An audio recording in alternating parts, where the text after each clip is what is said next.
Hi there, Allison Moon here of Self-Publishing in 180 Days. I'm going to work on the title, but just so you know. So this video I want to talk a little bit about money. Last year when I did my self-published debut novel, I didn't pay my graphic designer and my second editor. I had given a lot of money to my first editor who didn't work out, and then I kind of was spent. And that was really frustrating because I wanted to be able to pay my artists what they're worth, but I didn't have anything to pay them.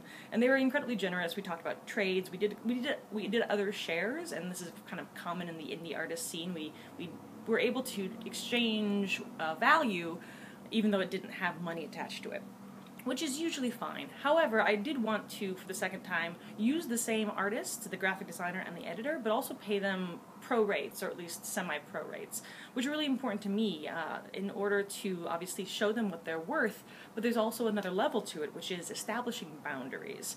Having monies involved is a really great way of establishing boundaries. Not because I'm worried about my relationship with these two people turning south, more that I'm actually aware of how much time and energy I can ask somebody to put into something when there's a price tag attached. Especially if these people, my graphic designer is a professional graphic designer, so she already knows her hourly rate and she could quote me something for like what she'd ask for from a standard company. So that's really useful because then I know how much I can ask of her, what revisions I can add, what deadline we can put on that seems fair. If we were doing it without money, this could get really wishy-washy really fast. Same thing with my editor. I want my editor to feel like she can push back on me and we can have a discussion about certain things. We can have arguments if necessary about elements that need to stay or need to go in the book. These are things that are really great to have money involved in as well, because then again the boundary is very clear. We have a number of exchanges back and forth. We'll be able to push each other because I'm paying her, and so she has more incentive to give me the value I think I need for my second book, if that makes sense. And again, not to say that these people wouldn't work their tails off for me anyway, but having money involved means also prioritization. If I have a graphic designer who's fine with doing my book and agrees to it, but then they have 8 other paying clients that jump on their docket all of a sudden, it's going to be really easy for my project to fall down their list of priorities because, again, we all have to eat. And same thing with my editor. If she has somebody come to her and has paying work, it will be very easy for my job to be the last one in terms of priorities. If I pay them, then again that helps my project stay high on their list of priorities because we are doing an equitable exchange around value for money. So those are 2 reasons why I'm doing it.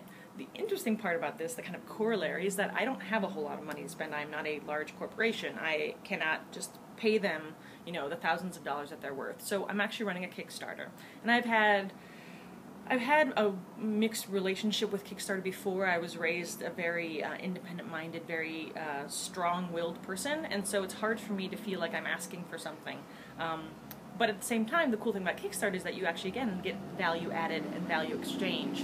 I'm not just standing on the street corner with my hand out. What I'm actually doing is asking for people to pre-order my book, which many people would do anyway, and this time I get a little bit more value from it. They get a little bit more value from it because they get to, you know, support the actual project transparently, while at the same time getting the book that they would buy anyway or getting a t-shirt that they'd buy anyway. It's actually pretty cool how this works.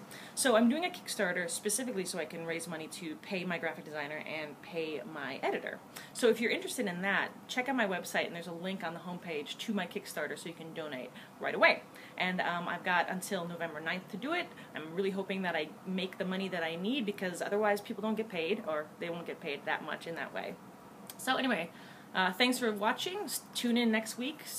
Like my page on YouTube. Start following me. You can find me on Twitter at Tales of the Pack. You can find me on Facebook at Tales of the Pack. You can find me pretty much anywhere at Tales of the Pack. So check it out. Again, if you have any questions about self-publishing stuff, email me, moon@talesofthepack.com, and I will be happy to answer your questions here. Thanks a lot. Bye.